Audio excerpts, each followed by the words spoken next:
Assalamu alaikum, welcome to my YouTube channel Ahmad Electronic. अस्सलाम वालेकुम दोस्तों, आज की वीडियो में मैं दिखाऊंगा। ये मेरे पास अलस्ट्रम कंपनी के मोटर है 3 फेस। इसकी वाइंडिंग और कनेक्शन दिखाऊंगा। वाइंडिंग तो नहीं दिखाऊंगा, कनेक्शन दिखाऊंगा। तो ये मैंने वाइंडिंग कर ली थी इसकी, और दूसरी तरफ से धागा भी मार लिया था। अब इसके कनेक्शन दिखाऊंगा। दोस्तों, ये 3 फेस की मोटर है, और 3 फेस की मोटर के कनेक्शन करने के लिए हमें 6 लीडें बाहर निकालनी पड़ती हैं। जैसे कि मैं गिन के निकाल रहा हूँ, बाहर की साइड की 6 लीडें बाहर निकाल रहा हूँ। ये ये मैंने लीड छोड़ दी एक। अब इस लीड का जो दूसरा सिरा है हमारा अंदर वाला, वो ये है। फिर 2 तार छोड़ने के बाद में, जैसे ये मैंने 2 छोड़ दिए, और एक लीड ये डाली मैंने इंसुलेट स्लिप। अब 2 तार छोड़ने के बाद में तीसरे तार में फिर डाल दूंगा। और ध्यान रखना होगा, अंदर वाला तार अंदर वाले तार से ही जुड़ेगा। एक एक फेस करके कनेक्शन करेंगे। ये हो गया। इसमें 3 जोड़ सारे लग रहे हैं। अब इसी कॉइल का मैंने बाहर वाला सिरा पकड़ा, और उसमें इंसुलेट स्लिप डाल दी। अब 2 तार छोड़ के फिर तीसरा पकड़ लूँगा। ये पकड़ लिया। अब इसे मोटे नंबर की स्लिप डाल के और फिर जोड़ लगा दूंगा। ये हो गया। अब फिर अंदर वाला सिरा पहुंचेगा इसी कॉइल का। ये अंदर वाला सिरा पकड़ा और स्लिप डाली मैंने। फिर 2 तार छोड़ के तीसरा तार पकड़ लूँगा और स्लिप डाल दूंगा। ये हो गया। इस तरीके से दोस्तों, अब मैंने एक सेट यानी एक फेज़ हमने कंप्लीट कर लिया। ये हो गया। उसी फेज़ का दूसरा जो लीड वो ये आ गई है। तो ठीक इसी तरीके से सारे कनेक्शन होते हैं। 2 फेज़ मैंने कंप्लीट कर लिए, तीसरा फेज़ कर रहा हूँ। जैसे मैंने पहला वाला फेज़ कंप्लीट किया था दोस्तों, इसी तरीके से तीनों फेज़ कंप्लीट करने होंगे। और बारीक तार है इसका बहुत ज़्यादा, तो उसका थोड़ा-सा ख़्याल ये भी रखना होगा कि तार टूटे नहीं हमारा। क्योंकि इसमें क्या होता है, इसमें क्या, किसी भी मोटर में अगर कहीं से भी एक तार टूटेगा हमारा, तो मोटर चल के नहीं देगी। क्योंकि कॉइलें आपस में नहीं, जो कॉइलें हैं वो कनेक्टिविटी नहीं दिखाएंगी, जिसकी वजह से मोटर चल के नहीं देगी। सेम उसी तरीके से लास्ट वाला जो फेज़ है वो मैं कंप्लीट कर रहा हूँ। और दोस्तों, किसी भाई को अगर इसके वाइंडिंग डाटा की वीडियो चाहिए तो कमेंट कर देना, मैं उसकी वीडियो भी बना दूंगा।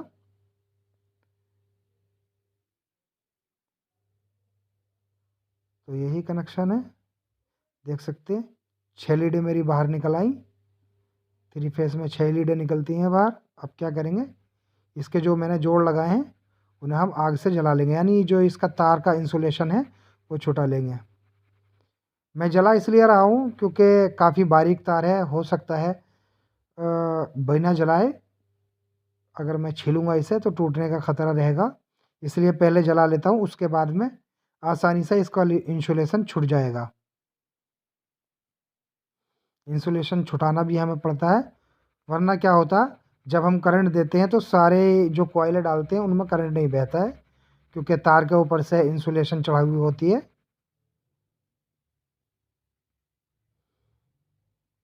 अब एक बार चेक करके देख लेते हैं, कॉइलें बोलेंगी या फेस आपस में नहीं बोलेंगे, क्या होगा।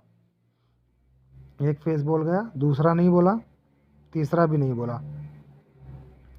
तो अब हम क्या करेंगे, इस आरी के ब्लेड से छील लेंगे।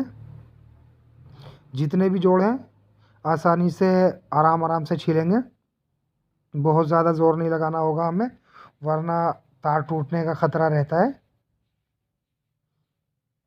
टाइट भी कर लेंगे एक बार सही से। अब फिर चेक करते हैं एक बार। ये हो गया, ये भी हो गया, ये भी हो गया। ये आपस में बोल रहा है तो अंदर से टच हो रही थी, अब नहीं बोल रहा। ठीक है, तो दोस्तों इसके जो कनेक्शन है वो मैंने दिखा तो दिए थे। अब जो कनेक्शन है डेल्टा और स्टार में होते हैं, तो मैंने इसके कनेक्शन स्टार में करे हैं, डेल्टा में नहीं करे, क्योंकि काफ़ी छोटी मोटर है। फैन का काम लिया जाता है इससे। ये मैंने स्टार बना के छोड़ दिया एक तरफ, ऊपर से स्लिप डाल दी, ये हो गया। और जो भी काम करेंगे बहुत ज़्यादा सावधानी के साथ करेंगे, ध्यान के साथ करेंगे, क्योंकि तार बहुत ज़्यादा बारीक है, टूटने का खतरा रहता है। अब हम इसकी 3 लीडें निकाल देंगे। स्टार बन गया एक तरफ, 6 लीडें जो निकाली थी, तो 3 का एक तरफ स्टार बना दिया, और 3 हम ये लीडें निकालेंगे। RYB के हिसाब से निकालूंगा फार्मूले से। R मतलब रेड, Y मतलब येलो, और B मतलब ब्लू।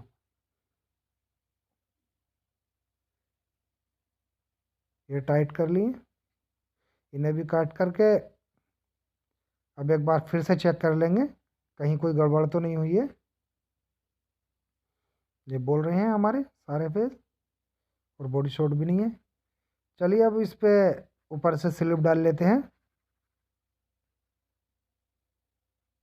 ये 3 नंबर स्लिप डाल रहा हूँ मैं इसके ऊपर, और थोड़ा सा ध्यान से डालेंगे वरना तार टूटने का खतरा रहता है यहाँ भी।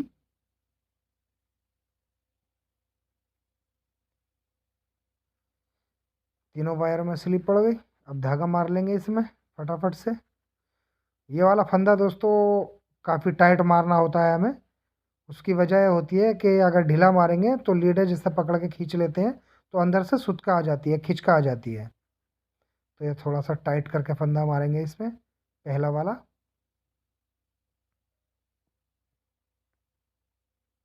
ये हो गया। अब काफ़ी सॉफ्ट तरीके से पूरी वाइंडिंग को बांध लेंगे, धागा मार लेंगे इसमें।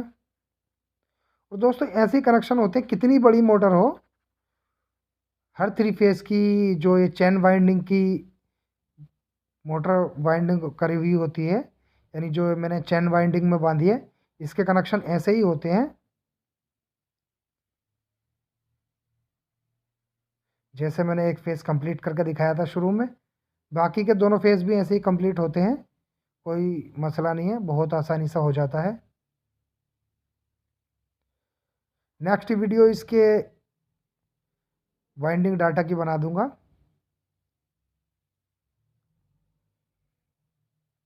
चलिए फटाफट धागा मार लेते हैं। पहले धागा मारते वक्त भी थोड़ा सा ये ध्यान रखना होगा हमारा जो तार है वो ना टूटे, क्योंकि इसका जो तार नंबर है वो काफ़ी बारीक है, इसलिए ध्यान रखना होता। और दोस्तों अगर तार टूट जाता है, मिल जाता है तो आसानी हो जाती है, वरना 3 फेज की मोटर में तार टूटने के बाद में ना मिले तो बहुत मुश्किल पड़ती है।